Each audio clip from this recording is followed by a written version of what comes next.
Hello, ladies and gentlemen, boys and girls, college football fans across the nation and around the world. This is Tim May with the Tim May Show. Man, excitement, anticipation, whatever you want to call it, it's bubbling right now. The college football season really is just days away from starting with week 0. That's kind of the hors d'oeuvre that leads to the main attraction starting next week. Ohio State, the number 2 team in the country, for example, the team I'm closest to in terms of coverage. They jump off against Akron, hosting Akron on August 31st. The 2024 season is upon us.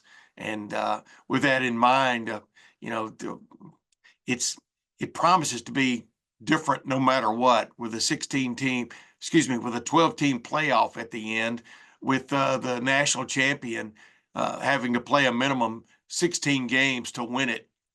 This promises to be different from anything you've seen before. And Ohio State is expected to be right in the mix with its ridiculous roster that it is accumulated over the last many months since the end of the 2023 season, including picking up quarterback Will Howard, including getting other transfer portal key members like Quinshawn Judkins and Caleb Downs, including getting guys to return like JT Tuimoloau and Jack Sawyer, Emeka Egbuka, Denzel Burke, Lathan Ransom, right on down the line. And of course, the bubbling up of players who are on the team into key positions. And then, of course, freshmen coming in, not the least of whom is Jeremiah Smith, has anticipated a freshman debut as we've seen at Ohio State. And I say that because, it was anticipated to be a great debut in the spring game, but really Emeka Egbuka kind of stole the show in that game way back in April. But the season, man, it's right there and right around the corner. And with that in mind, before I get to my guest for this week's The Tim May Show, recorded this several weeks ago, but I always enjoy talking to this man. I'll consider him a friend, Gary Danielson, the lead analyst for CBS Sports. Of course, CBS Sports has done a big belly buster this year into coverage of the Big Ten. It's a whole new era when it comes to college football. But I do want to throw out some congratulations to a couple of 3 or 4 guys. Nothing beats being recognized by your coaches, and then really nothing ever trumps getting recognized by your peers.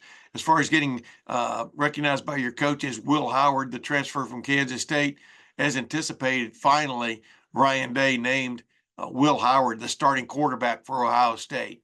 So kudos to him, really. But kudos to Devin Brown for sticking in there and competing.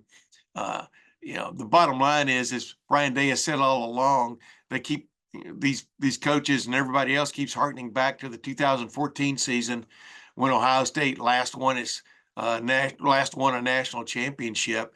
And of course, it took 3 quarterbacks to do that. Really, it only took 2 quarterbacks in the season. But when returning starter Braxton Miller went down in preseason with a shoulder injury, of course, redshirt freshman JT Barrett was tapped to lead the way. Had a shaky start. The team did with that loss to Virginia Tech, but then bounced back. It was the second game of the year, but then bounced back and ran the tables and won the latest national championship for Ohio State. Of course, the last 3 games were steered by Cardale Jones, who had as phenomenal a postseason as any quarterback in history. 3 games. And of course, it wasn't hurt at all by the phenomenal postseason play of Ezekiel Elliott. But then, since then, Ohio State has been chasing that holy grail, and so this roster looks adequate to make a run for the national championship, and that is reflected in who was named captains. All of these guys came back. They all could have left. They all could be in NFL training camps right now, but 4 fellas were named captains, elected by their peers on the team. This past week also, major announcement with Travion Henderson, running back, getting the nod, Emeka Egbuka getting the nod, Jack Sawyer getting tapped as a captain, and then last but definitely not least, Cody Simon getting named not only captain but Block O jersey recipient. a young man who exhibits all the qualities that set Bill Willis apart, the pioneer African-American player of the 1940s for Ohio State.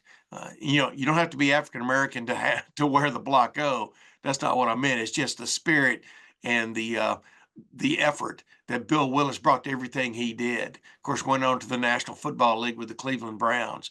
But Cody Simon, you know, congratulations. That's a major award, and that's before the season ever starts. Of course, Jeremiah Smith was named a first-team preseason true freshman All-American. That may be, wow, way getting out there in terms of All-American teams, but he is ballyhooed. He's as ballyhooed as Andy Katzenmoyer when he showed up, or Orlando Pace when he showed up, and even Chris Carter. Going back to Chris Carter, still the most phenomenal freshman wide receiver I've ever seen at Ohio State. We'll see if Jeremiah Smith lives up to that billing. Of course, when it comes to stats, all of these guys this year, if they play the 16 minimum games that they want to play, a couple of season records could fall, a couple of career records could fall in the wake of this Ohio State football team as it plows ahead toward what it hopes to be a shot at, not just a shot at, but winning a national championship. But let's get back to my interview with Gary Danielson, and it kind of touches on that. The first part touches on that because the major powers now, you know, yeah, you're always recruiting, but boy, you're hitting the transfer portal as hard as you can. And man, the number of quarterbacks that have changed hands just this past year, but are going to play significant roles around the country is a great example of that. It's called the win now mentality, as Gary Danielson said. So let's get to my first segment with Gary Danielson before we get to the segment in which he has an interesting take on new Ohio State offensive coordinator new Ohio State offensive coordinator. That's easy for me to say. Chip Kelly. There we go. Let's get to my first segment, though, the win now approach by the Blue Bloods of major college football in 2024. Stat a while ago, 14 out of 18 of these teams probably playing with quarterbacks who have transferred in either this year or earlier. But not with that team. What does that tell you, though? Does that tell you that, I mean, from your vantage point, do you see coaches trying to change a little bit of the character of their team? I mean, what do you see out of that? I don't think so. What I really think is that you don't have, for the major franchises, times to take a year where, like, you know, this year we're not going to make the top, but this kid we're going to build for the future. You know, this year, you know, we may go to the Gator Bowl. That doesn't get it anymore, you know. So when someone leaves or when something doesn't work out, you can't like hope that guy will grow for next year. We're going to put him in the off-season program. He's going to get bigger. You got to sell your fans that you've gone out on the market and bring in the best available guy to win now. Yeah. So everyone is doing that, you know. And now remember, there's measurements of success for franchises. You know, Purdue wins 8-9 games. They're pretty happy. 8-9 games get you fired at some places, right? So they don't have time to say, let's grow. They need to go out and get Will Howard and say, let's win this year, and then we'll find somebody after that. Yeah, I mean, we look at the Ohio State at Oregon game. Yeah. Their two starting quarterbacks are probably going to be guys who started in the Big 12 last year. That's crazy a little bit, isn't it? But it is, but I think I'm a little bit against the grain on this. I actually think the NIL and the transfer rules help the Big Ten. It was tough to recruit against. There's just more 4 and 5 stars in the South and the Southwest. Yeah. So it was tough to get those guys. But there's only so many starting spots. I mean, when you take 24 and 5 stars 3 years in a row, that's 60 guys and only 22 are playing. Those guys are looking for spots to play. Plus, I think Northern MAC football and other football, they're creating overlooked stars that want to take the next step to the Big Ten. So I think the Big Ten is a real vast pool of players to add to their team. It's going to be a different path. It won't be like it was before, where you build like the Gary Barnett Northwestern team when Damian Anderson grew for 4 years. Right. They're all 4th and 5th year players. You're going to go grab a guy from Toledo. You're going to grab a guy from there and build your team. And that was the interesting thing I thought about Michigan last year. They really took the old formula of having fourth-year juniors, fourth-year seniors, and fifth-year seniors, and built a team that was deep and wide. Worked very well for them. I think teams may look at that thing too. Is that what's intriguing the most about Ohio State? Is Yes. most of their guys came back. They had a tremendous recruiting class, including Jeremiah Smith. The transfer portal, they got Caleb Downs and Seth McLaughlin. So just specific to Ohio State, I thought that was the key to what Jim Tressel did when he first came in. Yeah. I always felt like Ohio State was bringing in talent, you know, like, okay, we want to win, but it's a stepping stone to the NFL. And I thought Tress just really sold that team that you're playing for the Buckeyes, and he grew those players along. Well, now things have changed, so now you got to do it a different way. But I think how close Ohio State was, where they were within a field goal of beating Georgia, and then watching back-to-back years. You know, they were there, de facto national championship game, they could have won, and then Michigan wins with guys who stayed there next year. I think the Ohio State guys looked around, and then with the ability to add NIL, they go, you know, I can make enough money to give it one more year, improve my draft status, and still win for the Buckeyes. I think it's a good formula for everybody. Yeah, one other quickie for me. So does that enhance the pressure that's on Ryan Day this year to get it done? I mean, you got Chip Kelly in the house now. I mean, I don't think what is your take? I don't think it's any different for any of the elite schools. You know, those schools that are measuring their team, you know, the Alabamas, the Texas, Ohio States, Penn States. If you're not really close to playing for the national championship, and if Ohio State, if you don't put one in the trophy case every 3 or 4 years, people are asking a lot of questions. Yeah. Well, I appreciate Gary Danielson taking some time with me over at the Big Ten Media Days, and we're going to get into this next segment, which includes really an homage by him to Chip Kelly and what Chip Kelly, the hiring of Chip Kelly by Ryan Day, means for the Ohio State football team in 2024. You know, as we get into this, though, you're going to hear refer to the fact that the Big Ten, at least the elite in the Big Ten, stepped up over the last 10 years and did offer some competition for the Southeastern Conference. Is the whole Big Ten there yet? No. But he points to one team that really needs to make a move here in the next couple of years.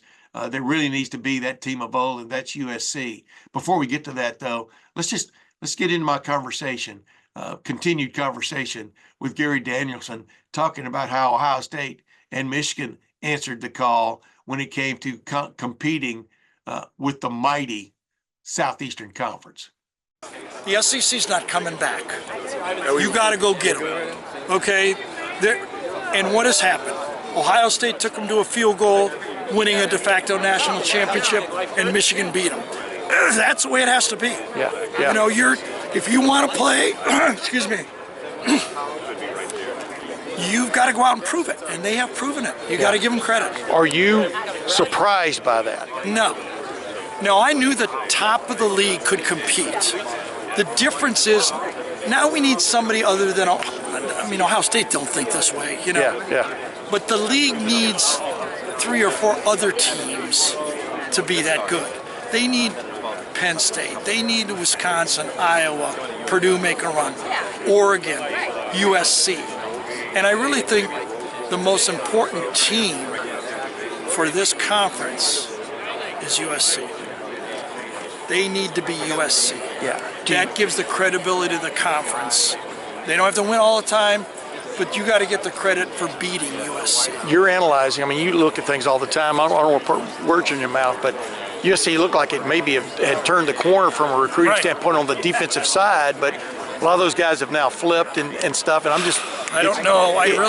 It takes a while, even though it's not a while time it's anymore. It's tough to watch those Do you remember, I think it was 2017-ish, when Harbaugh was under deep criticism. Yeah. They went up to Wisconsin, and Wisconsin just ran the ball right at them and embarrassed Michigan. And I was like, oh my God, that's almost impossible to believe what I'm watching. It wasn't like when Northwestern did the tempo when they beat Michigan and those. This was just mano beating them. And I go, wow. Well, I think there was a wake-up call to Michigan, and they started becoming Michigan again. That's the same way I felt about watching USC. Like, they can't tackle. Where are all their athletes? How can people be running free? How can you expect an offense to try to score? What are they, Ole Miss now, where they have to score 40 to win every game? Yeah. You're not going to do that in the Big Ten. Yeah. There's too many teams that will slow the pace down. You have to be able to play defense. That's the challenge for USC. Yeah, one thing I wanted to ask you a while ago, but you had a big crowd around you, so I waited.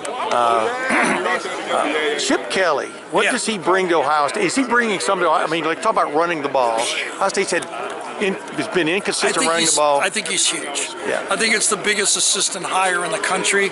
I think he brings creativity and power back to Ohio State. I think they become a little bit too much quarterback, wide receiver centric, too many draw plays, too many finesse run plays, and when they needed to run for 3 or 4 yards or control the clock, they couldn't do it.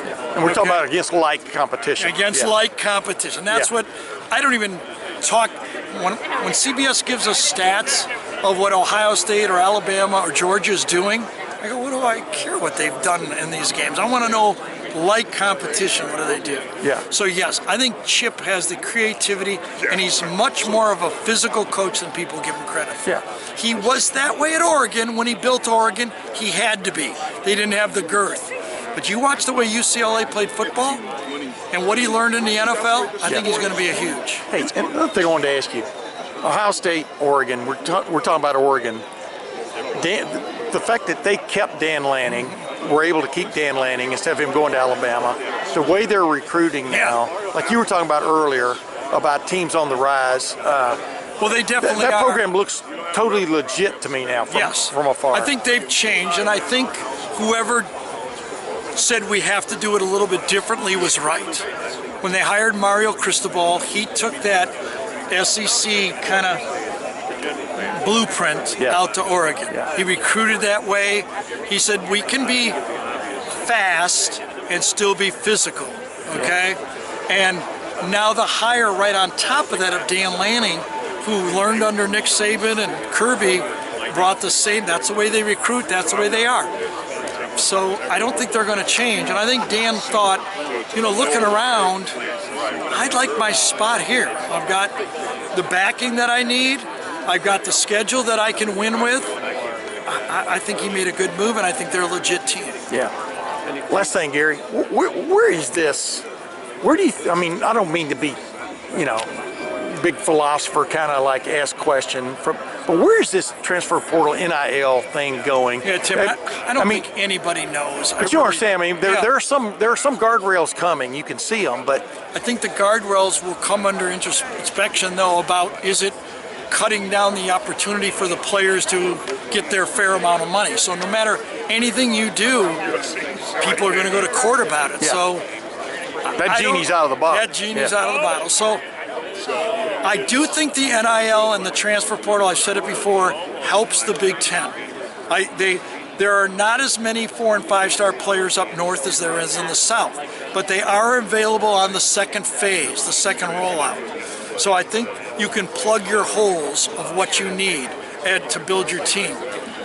How to fix this, I have no idea. It's somewhat of a college football has always been somewhat of a false economy. It's like you got this huge business model and you don't pay your workers at all. That's a nice model. Yeah, it is a nice model, yeah. So how they get to the next step, I don't have answers. The complicating issue of this is it's the only sport that requires the elite player to say 3 years out from making money. Yeah. Every other sport, if you're elite, you can go get paid. So the frustration for those elite players is, where do I get my money?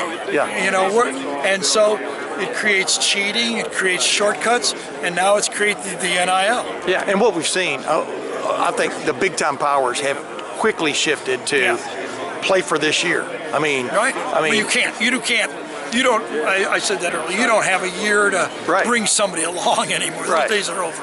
Right. Thanks, man. Boy, I appreciate Gary Danielson talking to me. I always love running into him every year at SEC Media Days, and known him for a long time. back when CBS used to do games in the Big Ten, and just made their comeback last year, but now going in big, like I said, with a big belly buster of a splash this year. And what a season, man! This is going to be interesting. Will it be epic? Who knows? But it's definitely going to be interesting. A 16-game minimum season for a team to win a national championship.